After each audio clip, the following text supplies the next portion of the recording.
So good morning friends, welcome to my channel Edward Wings. And आज की इस video में हम बात करेंगे हॉट बर्निंग टॉपिक जो कि भारत की राजनीति में जो है चल रहा है और भारत एज अ होल जो है वो काफ़ी आपको पिछले सालों से देखने को मिल रहा है। वो है यूनिफॉर्म सिविल कोड। इसके ऊपर काफ़ी टाइम से डिस्कशन हो रही है कि इसकी इम्प्लीमेंटेशन जो है भारत में क्या होनी चाहिए या नहीं होनी चाहिए। और रिसेंटली 15 अगस्त के ऊपर भी जो है प्रधानमंत्री नरेंद्र मोदी जी ने जब इंडिपेंडेंस डे की स्पीच दी तो उसके ऊपर भी जो है यूनिफॉर्म सिविल कोड का जिक्र जो है उन्होंने किया। तो काफ़ी इंपॉर्टेंट टॉपिक जो है बन जाता है एग्ज़ाम के पर्सपेक्टिव से। अगर हम देखें, पॉलिटिक्स में हमें नहीं घुसना है कि इसमें किस पार्टी का क्या फ़ायदा होना है, उसके ऊपर डिस्कशन हमारी नहीं रहेगी। हमारा जो मेन फोकस रहेगा वो ये जानने के लिए कि यूनिफॉर्म सिविल कोड आखिर है क्या, क्यों जो है इसकी बातें आज के टाइम में हो रही हैं। आज आज़ादी से 70-80 साल बाद तक भी आज हम देखें तो इसकी इम्प्लीमेंटेशन क्यों नहीं हो पाई है, इसके फ़ायदे क्या हैं, इसके क्या नुकसान हैं, लीगल स्टेटस इसका क्या है, सुप्रीम कोर्ट का इस पर क्या कहना है, हमारे संविधान में इसका जो है क्या जगह है इसकी। और आखिर में हम ज़रूर देखेंगे क्या इसकी ज़रूरत है इसकी इम्प्लीमेंटेशन की भारत में या नहीं। तो आइए स्टार्ट करते हैं वीडियो। तो सबसे पहले तो यूनिफॉर्म सिविल कोड है क्या? देखिए, कोई भी मैटर जो है अगर हम लॉ के पर्सपेक्टिव से देखें तो दो कैटेगरीज में डिवाइड होते हैं। एक तो सिविल मैटर्स हो सकते हैं और एक तो है क्रिमिनल मैटर्स हो सकते हैं। ठीक है, क्रिमिनल मैटर्स को लेकर भारत में अगर आप देखोगे तो ऑलरेडी जो लॉ हैं वो यूनिफॉर्म है। यानी सीआरपीसी का देखिए, आप सीआरपीसी एक्ट देख लीजिए या आईपीसी देख लीजिए। अभी अभी रिसेंटली इनको जो है मॉडिफाई कर दिए गए, इनके नाम जो है बदल दिए गए हैं भारतीय न्याय संहिता करके। लेकिन ये जो है ये क्रिमिनल कोड्स के अंदर आते हैं। क्रिमिनल कोड की अगर आप बात करेंगे तो एक लॉ की बात करेंगे हम। ठीक है, तो ये क्रिमिनल लॉ जो हैं वो भारत में यूनिफॉर्म है। वो ऐसा नहीं है कि हिंदू के लिए जो है अलग सज़ा है। अगर आप मर्डर कर रहे हैं, चाहे आप हिंदू हैं, मुसलमान हैं, चाहे आप सिख हैं, ईसाई हैं, आपको एक ही बराबर सज़ा मिलेगी, क्योंकि उसके लिए जो कोड है, उसके लिए जो लॉ है, क्रिमिनल लॉ, वो यूनिफॉर्म है थ्रू आउट द कंट्री। अगर आप मर्डर कर रहे हैं तो आपको फांसी की सज़ा मिलेगी, चाहे आप हिंदू हैं, सरदार हैं, मतलब किसी भी धर्म से आप ताल्लुक़ रखते हैं, क्योंकि जो क्रिमिनल कोड हैं वो हमारे यूनिफॉर्म हैं। लेकिन जो सिविल मैटर्स की बात करें, जैसे कि आपकी मैरिज होगी, डाइवोर्स हो गई, प्रॉपर्टी की इनहेरिटेंस की बात होगी, एंड इसी तरह जो दूसरे सिविल मैटर्स हैं वो जो हैं भारत में अगर आप मौजूदा स्टेटस उनका देखोगे तो वो यूनिफॉर्म नहीं है। यानी सब धर्मों में अगर हम देखें तो एक ही चीज़ की एक जैसी सज़ा नहीं है, या एक जैसे ट्रेडिशन जो है वो अलग अलग धर्म में वो फॉलो नहीं किए जाते। यानी आप अगर सिंपल अब मैरिज की ही बात करो तो हिंदू धर्म में जो है मैरिज का तरीका ही अलग होगा, डाइवोर्स है, डाइवोर्स का तरीका अलग होगा एज़ कम्पेयर टू अगर आप मुस्लिम समाज की बात करेंगे। उसी तरह सरदार समाज हों, क्रिश्चियन हो, पारसीज़ हों, जैन हों, हर किसी का अपना अपना जो है तरीका है शादी करने का। डाइवोर्स का तरीका उनका अलग है। प्रॉपर्टी की इनहेरिटेंस की बात करो, वो तरीका अलग है। जैसे कि हिंदूज़ में देखोगे तो हिंदू मैरिज एक्ट के तहत जो है वो पूरी शादी जो है निभाई जाती है, और उसमें ये कहा जाता है कि जब तक एक आपकी शादी जो आपने सबसे पहली शादी की है, जब तक वो डाइवोर्स नहीं होगा तो आप दूसरी शादी नहीं कर सकते। इसी तरह मुस्लिम समाज जो है वो मुस्लिम पर्सनल लॉ एक्ट के ऊपर जो है वो काम करते हैं। उनको जो है अगर आप देखेंगे तो 4 शादी जो हैं वो भी अलो हैं अंडर कानून। ठीक है, उनका जो अपना कानून है उसके हिसाब से। तो यूनिफॉर्म सिविल कोड क्या है कि जैसे क्रिमिनल कोड जो है हमारा through out the country same है, यानी हर चीज़ जो है एक तरीके से हर धर्म पर लागू होती है, उसी तरह जो सिविल मैटर्स हैं, चाहे वो मैरिज हो, डाइवोर्स हो, या इनहेरिटेंस प्रॉपर्टी की हो, या दूसरे सिविल मैटर्स हैं, उन सब के लिए एक ही कानून जो है वो बनाया जाए। एक ही कोड हो, कोड मीन्स कानून, एक ही कानून बनाया जाए जो कि हर धर्म के हर व्यक्ति के ऊपर लागू हो, चाहे वो हिंदू समाज का हो, चाहे वो मुस्लिम समाज का हो, चाहे वो लड़का हो, चाहे वो लड़की हो, सबके ऊपर जो है एक ही यूनिफॉर्म लॉ जो है वो सिविल मैटर्स के लिए होना चाहिए। तो इसको जो है यूनिफॉर्म सिविल कोड जो है वो कहा जाता है। आई होप आपको अच्छे से समझ आया होगा कि यूनिफॉर्म सिविल कोड है क्या। अब यूनिफ़ॉर्म सिविल कोड की अगर आप बात करें तो हमारे जो कॉन्स्टिट्यूशन है, हमारा जो संविधान है, उसमें यूनिफ़ॉर्म सिविल कोड का ज़िक्र पहले से है। ऐसा नहीं है कि यूनिफ़ॉर्म सिविल कोड कोई नई टर्म है जिसको आज की मौजूदा गवर्नमेंट जो है वो इम्प्लीमेंट करना चाहती है या उसका ज़िक्र किया जा रहा है। यूनिफ़ॉर्म सिविल कोड जब हमारा संविधान बना था तो उसमें directive principle of state policies के अंदर पार्ट 4 में आर्टिकल 44 के अंदर जो है इसका मेंशन है कि स्टेट जो है shall ensure a uniform civil code for all of its citizens throughout the country. कि स्टेट जो है वो आने वाले वक्त में, क्योंकि आज़ादी के टाइम जो था आपको पता है कि हालात अभी वैसे नहीं थे कि लोग जो हैं इस लॉ को या इस कोड को जो है एक्सेप्ट कर सकते थे, क्योंकि अलग अलग धर्म के लोग हमारे यहाँ पर रहते हैं और सिविल मैटर्स में जो है दखल अंदाजी इतनी पसंद जो है वो नहीं की जाती थी। तो उस वक्त जो है ये सही नहीं माना गया कि इसको फंडामेंटल राइट्स के अंदर रखा जाए, क्योंकि अगर फंडामेंटल राइट्स के अंदर ये चीज़ होती तो इसकी जो है लीगल इम्प्लीमेंटेशन जो है सरकार की जिम्मेदारी बन जाती। तो तब जो है इसको फील नहीं किया गया कि अभी इसका वक्त नहीं है। तो लेकिन संविधान के जो बनाने वाले लोग थे उन्होंने ये इसका प्रोविज़न ज़रूर रखा कि आने वाले वक्त में जो है इसकी ज़रूर इम्प्लीमेंटेशन सरकार को करनी चाहिए, और इसको जो है डीएसपीएस के डीपीएसपीस के अंदर रखा गया आर्टिकल 44 के अंदर। तो अगर आप कॉन्स्टिट्यूशन स्टेटस देखोगे तो डीएसपीएस डीपीएसपीस के अंदर जो है इसका जिक्र है। तो ऐसा नहीं कि कोई नई टर्म है, संविधान में जो है ये ऑलरेडी मौजूद है डायरेक्टिव प्रिंसिपल स्टेट पॉलिसी के अंदर, और डायरेक्टिव प्रिंसिपल्स को भी इम्प्लीमेंट करना जो है ये सरकार की जिम्मेदारी रहती है। उसके बाद अगर आप इसके अलावा देखें, संविधान के अलावा, तो सुप्रीम कोर्ट की जो है काफ़ी सारी रूलिंग्स हैं जिसमें ये कहा गया सुप्रीम कोर्ट के द्वारा कि अब जो है यूनिफॉर्म सिविल कोड जो है वो लागू करने का वक्त शायद से आ रहा है और सरकार को इसके ऊपर ध्यान देना चाहिए। अलग अलग केसेस थे, जैसे कि शाहबानो केस था, क्या था हम अभी आगे पढ़ेंगे। उसके बाद जो है सरला मुदगल केस था 1995 का। दोनों केसेस में जो है, इसके अलावा भी कुछ केसेस हैं, उसमें जो है सुप्रीम कोर्ट ने कहा कि यूनिफॉर्म सिविल कोड जो है भारत में होना चाहिए, क्योंकि इन केसेस के अंदर कोर्ट ने जो है ये ऑब्ज़र्व किया कि कहीं न कहीं भेदभाव जो है वो जो पर्सनल लॉज़ अलग-अलग बन रखे हैं हर धर्म में, तो उनका कहीं न कहीं जो है किसी न किसी को नुकसान हो रहा है। ये दोनों जो हैं ये जेंडर डिस्क्रिमिनेशन के ऊपर जो है ये केसेस थे। क्या थे, हम ज़रूर आगे बढ़ते हैं। उसके अलावा लॉ कमीशन जो है इन्होंने भी रिकमेंड किया कि यूनिफ़ॉर्म सिविल कोड जो है वो लागू होना चाहिए, इसकी ज़रूरत है।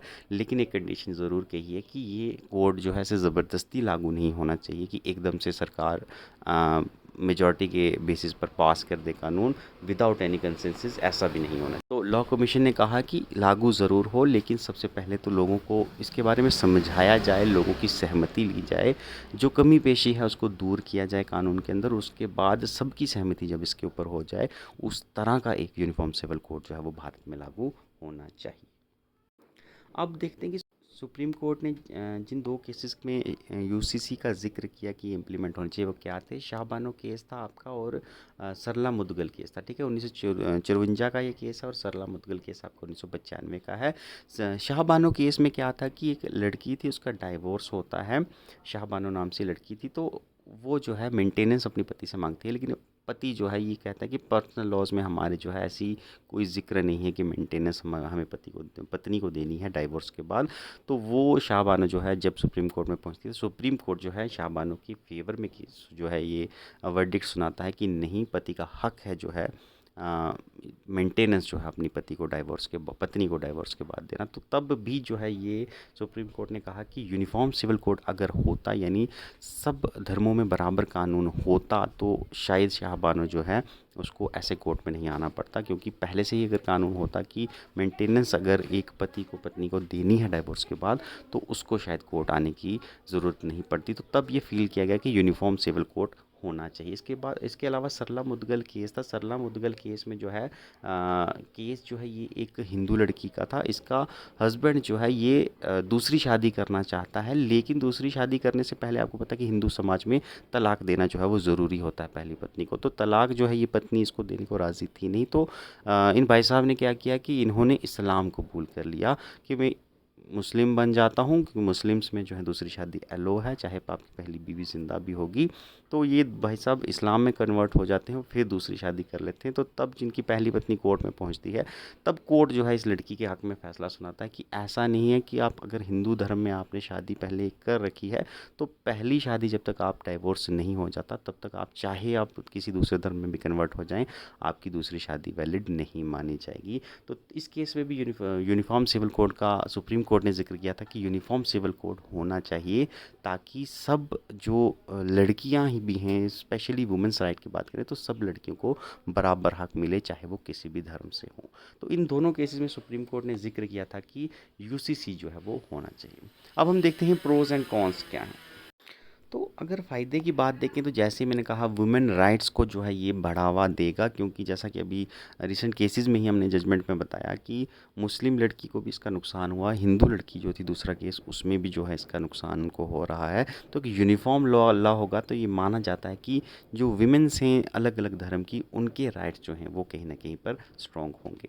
और दूसरा इसका जो है प्रो है वो कि यूनिफॉर्मिटी आएगी, बिल्कुल हर धर्म के लिए अगर एक कानून होगा, यूनिफॉर्मिटी जो है वो देखने को ज़रूर मिलेगी। ये भी माना जाता है कि सेक्युलर नेचर जो है भारत का वो इससे स्ट्रॉन्ग होगा, क्योंकि सबके लिए अगर बराबर एक ही कानून होगा तो लोग कहीं ना कहीं पर एक्सेप्टेंस करेंगे, एक एक धर्म की एक्सेप्टेंस दूसरे धर्म की तरफ होगी, क्योंकि एक ही जब कल्चर रहता है, एक ही कानून रहते हैं, तो हर धर्म जो है दूसरे धर्म की रिस्पेक्ट जो है वो करता है। उसके बाद जो है उसके अलावा जो अब अलग अलग लॉज बन रखे हैं, अलग अलग सिविल लॉ हैं, तो जब एक ही लॉ हो जाएगा तो कम्प्लेक्सिटी जो है अलग अलग कानून्स की वो भी कम देखने को मिलेगी। ठीक है। और उसके बाद जो आपकी फंडामेंटल राइट है आपका, इक्वालिटी बिफोर लॉ, कि सब इंसान जो है बराबर होने चाहिए, सबके लिए बराबर कानून होना चाहिए। तो कहीं ना कहीं उस फंडामेंटल राइट के ऊपर जो है ये यूनिफॉर्म सिविल कोड जो है वो खरा उतरेगा। और दूसरा और आखिरी हम देखें तो नेशनल यूनिटी में, यानी हर धर्म जो है अगर एक ही कानून से चलेगा तो कहीं ना कहीं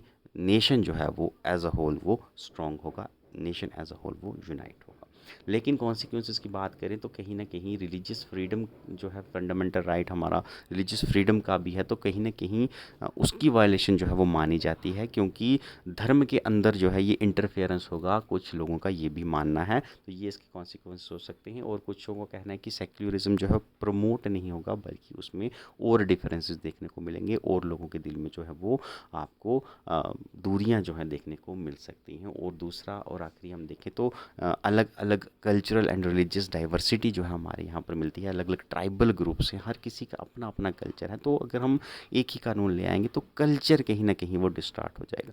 आज आप किसी भी गांव में जाएंगे तो आप देखते हैं कि इतने ट्राइब्स हैं, और हर ट्राइब का अपना तरीका है शादी करने का, हर ट्राइब का अपना तरीका है डाइवोर्स देने का। तो अगर यूसीसी आएगा तो कहीं ना कहीं जो है वो कल्चर को जो है वो थ्रेट भी देखने को मिलेगी। तो ये भी इसका एक नुकसान देखने को मिल सकता है।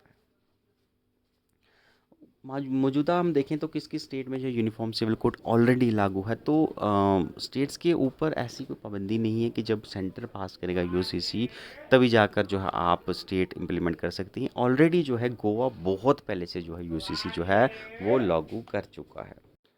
और गोवा में अगर आप देखोगे तो ऐसे कोई भी कॉन्सिक्वेंसेस जो हमने अभी पढ़े हैं, ऐसे कोई कॉन्सिक्वेंसेस गोवा में अभी तक देखने को नहीं मिले हैं जिसके हम कहेंगे यूसीसी के लागू होने की वजह से यहाँ पर कोई नुकसान हुआ या किसी धर्म के बीच में कोई लड़ाई झगड़ा हुआ है। तो बहुत स्मूथली जो है गोवा जो चल रहा है, यूसीसी वहाँ पर लागू है। और हाल ही में उत्तराखंड जो है उसने भी कुछ ही साल पहले जो है यूसीसी को वहाँ इम्प्लीमेंट कर दिया गया है। और उसके बाद जो है कोई भी ऐसा नुकसान जो है यूसीसी का भी हम देखें तो नहीं देखने को मिलेगा। तो इन दोनों स्टेट्स को हम एक्सपेरिमेंट के तौर पर भी जो है हम देख सकते हैं कि इन स्टेट्स में आखिर कुछ अगर देखने को मिली थी इश्यूज़, तो उन इश्यूज़ को रिजॉल्व करना जो है गवर्नमेंट का काम होना चाहिए, और उसको और बेहतर तरीके से जो है, जो कि नेशनल लेवल पर एक्सेप्टेड कानून हो, उसको लागू कर सकते हैं। ठीक है। तो ये दो स्टेट हैं, याद रखिएगा, जहाँ पर यूसीसी ऑलरेडी लागू है। और उसके बाद आखिरी जो है कि क्या यूसीसी जो है उसकी अभी ज़रूरत है या नहीं, हम कहें तो देखिए, ज़रूरत की अगर बात करें तो जो चीज़ हमारे संविधान में, जैसा कि मैंने बताया आपको, आर्टिकल 44 के अंदर डीपीएसपी में ऑलरेडी मेंशन है कि यूनिफॉर्म सिविल कोड होना चाहिए। तो हमारा संविधान कहीं ना कहीं कहता है कि यूनिफॉर्म सिविल कोड की ज़रूरत है। तो इससे जो है बिल्कुल, अगर हम संविधान की रिस्पेक्ट करने वाले इंसानों में से हैं, जो कि हमारा पूरा देश करता है, तो हम ये नहीं कह सकते कि यूनिफ़ॉर्म सिविल कोड गलत है। तो यूनिफ़ॉर्म सिविल कोड अगर कॉन्स्टिट्यूशन में इसका कॉन्स्टिट्यूशन मेकर्स ने अगर ऑलरेडी ज़िक्र किया है कि ये चीज़ हमारे देश में होनी चाहिए, तो कोई दूसरा जो है इसके ऊपर सवाल नहीं उठता कि ये नहीं होना चाहिए। हाँ, तरीका ज़रूर जो है वो होना चाहिए कि किस तरह से इसको इम्प्लीमेंट किया जाएगा, उसके बीच में क्या-क्या कानून जो हैं वो होंगे। लेकिन ये सवाल कि यूसीसी होना चाहिए या नहीं, इसका आंसर तो यही है कि यूसीसी जो है वो होना चाहिए। और इसका जैसा कि मैंने आपको ये भी बताया कि संविधान में तो ज़िक्र है, और दूसरा जो है लॉ इतने कॉम्प्लेक्स हैं, अलग-अलग तरह के हज़ारों लॉ जो हैं आपको अलग-अलग धर्म में मिल जाएंगे। कोई मैरिज के लॉ अलग होंगे, डाइवोर्स के लॉ अलग होंगे, तो वो कॉम्प्लेक्सिटी कहीं ना कहीं ख़त्म होगी। तो इस नज़रिए से भी अगर हम देखें तो यूसीसी की ज़रूरत बात में है। लेकिन सबसे बड़ी बात है कि यूसीसी जो है इसको फोर्सफुली इम्प्लीमेंट करने की ज़रूरत नहीं है। हाँ, अगर फोर्सफुली इम्प्लीमेंट किया जाएगा तो इसके ज़रूर नुकसान जो है वो देखने को, रेपरकशन देखने को हमें मिल सकती हैं। तो सबसे ज़रूरी चीज़ है कि यूसीसी लागू होना चाहिए, लेकिन यूसीसी की ड्राफ्ट में क्या होगा, ये सब चीज़ें जो हैं वाइडली डिस होनी चाहिए। हर एक रिप्रेजेंटेटिव जो है, हर धर्म का एक रिप्रेजेंटेटिव होना चाहिए, और हर एक धर्म के लोगों से वाइड लेवल पर डिस्कशन होनी चाहिए, डेलिब्रेशंस होनी चाहिए। जो रिकमेंडेशंस आएंगी उन रिकमेंडेशंस को एडजस्ट करने के लिए भी जो है एक कमेटी बने, और वो कमेटी जो है जब सब धर्म की रिकमेंडेशन को इंक्लूड करने के बाद एक स्ट्रॉन्ग लॉ जो है वो देश में लाएं, जो कि हर एक धर्म के बंदे को एक्सेप्ट हो। उस लेवल पर सारी कंसेंसस के बाद जो है इसको लागू किया जाना चाहिए। तो ये था यूसीसी का जो है सारा फंडा। आपका क्या, अपना फीडबैक भी जो है आप ज़रूर दीजिए कि यूसीसी जो है वो लागू होना चाहिए या नहीं होना चाहिए। आपके पर्सनल व्यूज़ जो हैं वो ज़रूर जो हैं इस कमेंट में आने चाहिए। बाकी आने वाला वक्त बताएगा यूसीसी कब लागू होगा, उसका क्या शेप हमें देखने को मिलेगा, ये आने वाले वक्त में हमें पता चलेगा। Thank you, have a nice day.